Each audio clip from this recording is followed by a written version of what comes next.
Selamat datang kembali di channel Zona Visual yang selalu hadir menghibur kalian semua lewat film atau serial yang akan saya ceritakan. Sebagai bentuk dukungan dari kalian, tak ada salahnya untuk klik tombol subscribe dan like video ini sebagai apresiasi dari kalian. Sebelum itu, saya mengingatkan kembali untuk kalian yang belum mengikuti serial ini dari awal untuk menonton terlebih dahulu episode sebelumnya. Linknya saya sertakan di deskripsi. Jika sudah mengerti, mari kita mulai.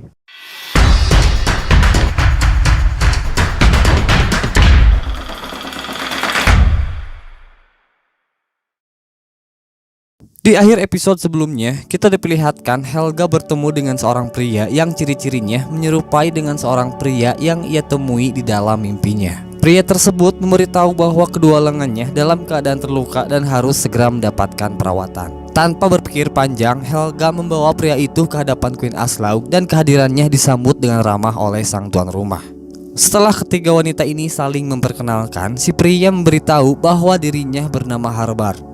Berdasarkan penuturan yang disampaikan olehnya, Harbard adalah seorang pengembara dan sering berpindah-pindah tempat untuk tinggal bersama siapa saja yang bersedia memberikan tempat tidur kepadanya. Ia merasa tersanjung dengan keramahan tuan rumah karena ia tahu bahwa Queen Aslaug merupakan seorang istri dari Ragnar Lothbrok. Walaupun begitu, Queen Aslaug menunjukkan kerendahan hatinya dengan mengajak temunya itu untuk bergabung makan malam dengannya. Berpindah ke wilayah Wessex, di sana King Egbert dan beberapa bangsawan kerajaan baru saja sampai di pemukiman Lagertha. Nampaknya seiring berjalannya waktu, kini Lagertha mampu berbicara menggunakan bahasa Inggris berkat bantuan Ethelstan dan warga pribumi yang tinggal di pemukiman tersebut. Sang raja datang ke sana dengan membawa semacam pemberian berupa alat-alat pertanian untuk digunakan oleh para petani. Sembari King Egbert menjelaskan kegunaan dari alat yang dimaksud, Lagertha menunjukkan ketakjubannya karena di tempat asalnya ia belum pernah menggunakan alat yang seperti itu. King Egbert berharap bahwa apa yang ia berikan dapat memudahkan pekerjaan para petani, terutama demi menghasilkan hasil yang lebih efisien. Karena ia berpikir bahwa hal-hal semacam membajak, memupuk, dan menabur benih merupakan dasar utama dari apa yang disebut sebagai kehidupan. Scene berpindah memperlihatkan Ragnar dan kawan-kawan yang pada saat itu sedang bersiap-siap untuk melakukan penyerangan kepada pasukan Balgruuf. Di tengah kesibukan mereka, Floki menghampiri Ragnar untuk menyampaikan sesuatu. Karena di sini Floki merupakan seorang penyembah dewa tingkat tinggi yang menyampaikan keberatannya untuk berperang atas nama kerajaan Inggris. Kemudian ia memprotes sikap Ragnar yang masih saja sanggup bertempur memperjuangkan ambisi King Egbert. Ragnar berpendapat bahwa hal itu ia lakukan demi mewujudkan masa depan yang damai. Karena jika permusuhan terus terjadi, maka yang akan terjadi hanyalah peperangan tanpa akhir. Di tempat lain, nampaknya Thorstein semakin menderita setelah beberapa hari ke belakang lengan bagian kirinya terpaksa harus diamputasi. Operasi yang ia lakukan tak mempengaruhi apa-apa karena kini kondisi fisik Thorstein semakin memburuk dan tak mampu lagi menjadi sosok Thorstein yang hebat. Ya, walaupun begitu, ia tak ingin jatuh dalam penderitaannya dan masih memiliki hasrat yang kuat untuk terlibat di dalam peperangan.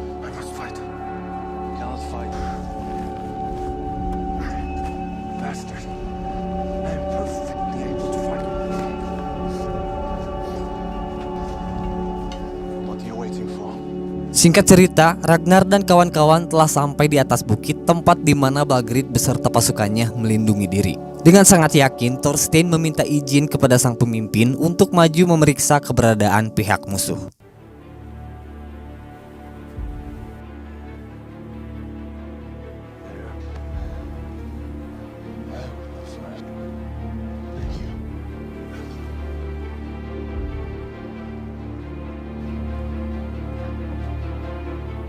Setelah sampai di atas, Thorstein menemukan segelintir pasukan musuh dan ia terus maju mendekati mereka. Namun karena kondisinya yang begitu lemah, beberapa pasukan musuh akhirnya membunuh Thorstein dengan sangat mudah.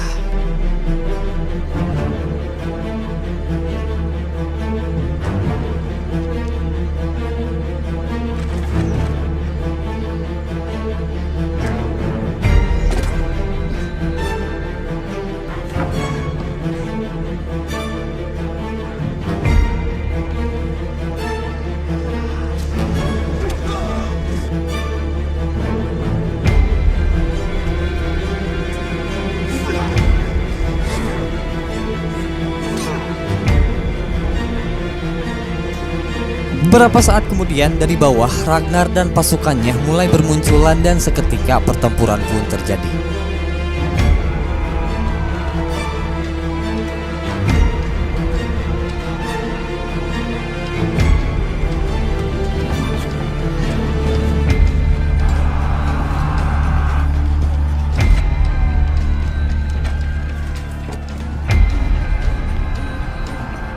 Didukung dengan kemampuannya, bangsa Viking ini menunjukkan kekuatan terbaiknya kepada musuh-musuhnya.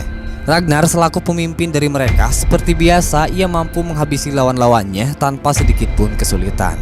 Lain halnya dengan Ragnar, Porun sedikit kewalahan menghadapi prajurit musuh dan naasnya ia berhasil dilukai oleh musuh hingga wajahnya terkena oleh senjata. Tak tinggal diam, Bjorn dengan cepat menyelamatkan sang pacar dan kemudian tanpa ampun ia menghabisi prajurit musuh yang telah melukai pacarnya.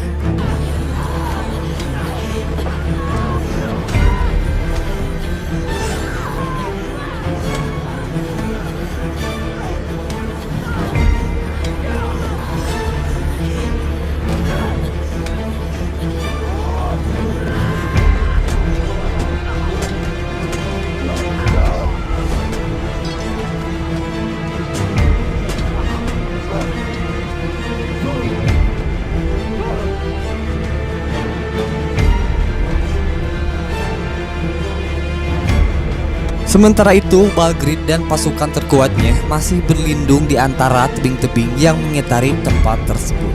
Di saat yang bersamaan, Ragnar dan kawan-kawan telah berhasil mengalahkan pasukan pertama dan kini kedua belah pihak mulai berhadap-hadapan. Tak hanya itu, tanpa disadari oleh pihak musuh, Ethelwulf beserta pasukannya muncul di atas tebing-tebing yang mengitari tempat tersebut.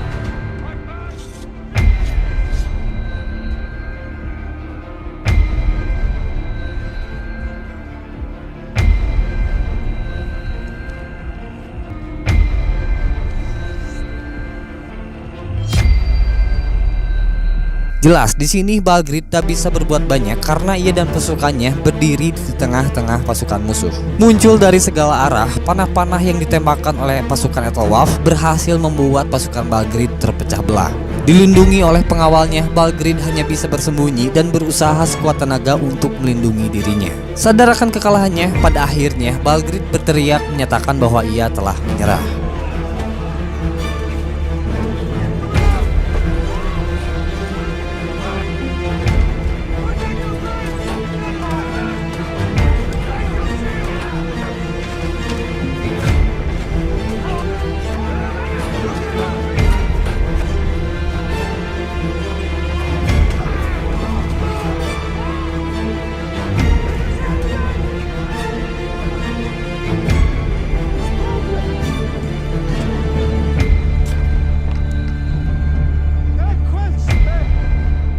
Sementara suami-suami mereka berjibaku di medan perang, Siggy, Helga, dan Queen Aslaug malah asik bercengkrama dengan Harbard di tengah hangatnya perapian. Pria asing ini nampaknya sangat mahir dalam hal menyampaikan sebuah cerita karena ia mampu membuat ketiga wanita ini antusias mendengarkan penuturannya. Harbard bercerita, pada satu waktu ia pernah mengembara dan pergi ke suatu tempat yang bernama Utgard. Konon katanya, tempat yang bernama Utgard ini dipercaya sebagai tempat tinggalnya para raksasa. Melewati perairan panjang, ia sampai di sebuah aula besar yang di dalamnya terdapat para raksasa yang sedang duduk berjejeran di masing-masing bangku mereka.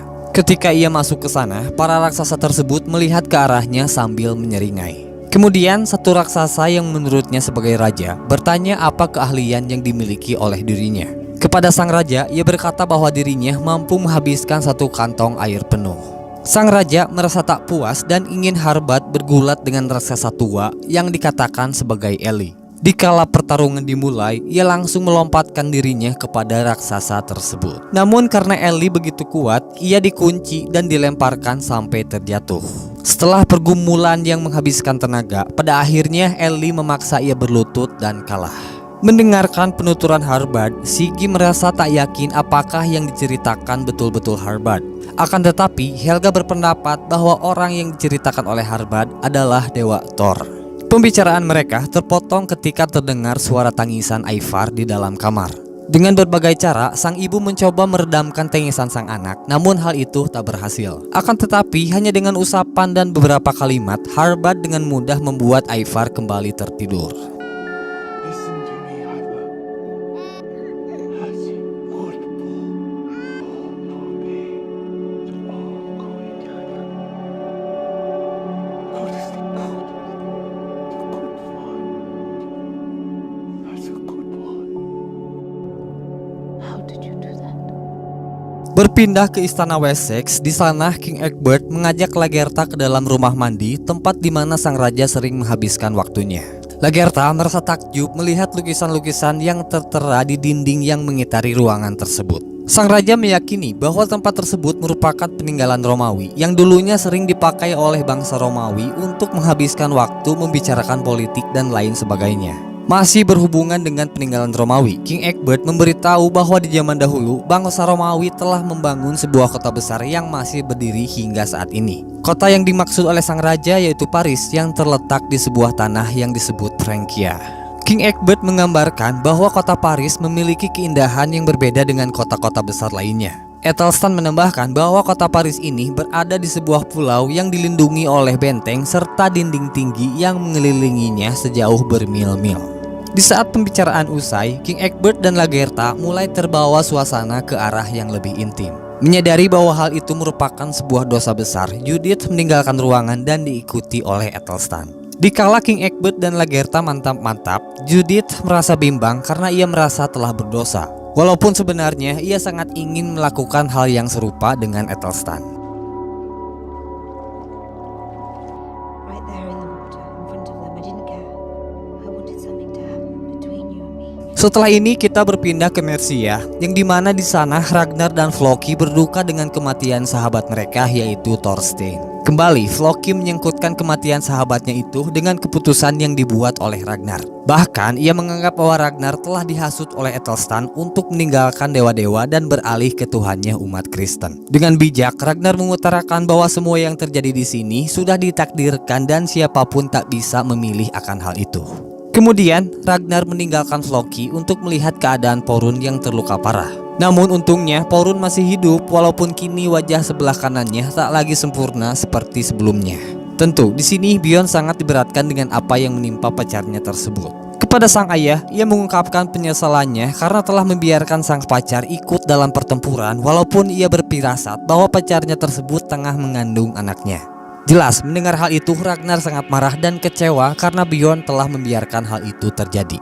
You will probably die. I can't believe you're my son.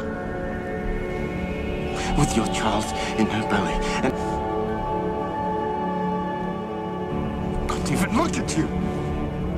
Ragnar yang masih dalam keadaan marah dihampiri oleh Quentrid beserta sang adik yaitu Balgrid untuk menyampaikan permintaan maafnya. Tanpa banyak bicara, Balgrid diheding oleh Ragnar dan kemudian Ragnar meninggalkannya begitu saja. Forgiveness, King Ragnar.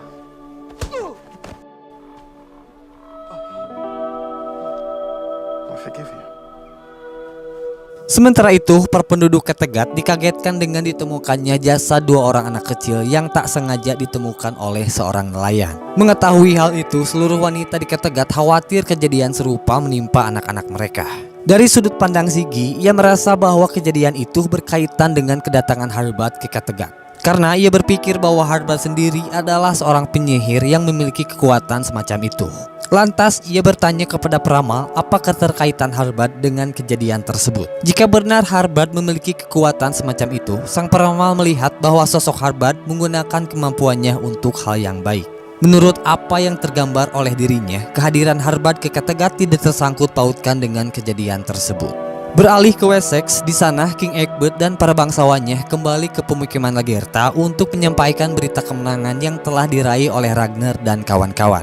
Di hari itu kebetulan Lagertha beserta rakyatnya akan melakukan penaburan tanaman pertama dan juga ritual persembahan untuk kesuburan lahan yang akan mereka gunakan. Pertama-tama, seekor sapi yang akan dikorbankan dilumuri darah terlebih dahulu di bagian perutnya. Lalu beberapa orang meletakkan sebuah wadah untuk menampung darah dari sapi tersebut. Kemudian Lagertha sebagai pemimpin ritual muncul menggunakan pakaian serba putih dan melantunkan mantra-mantra dari ritual tersebut.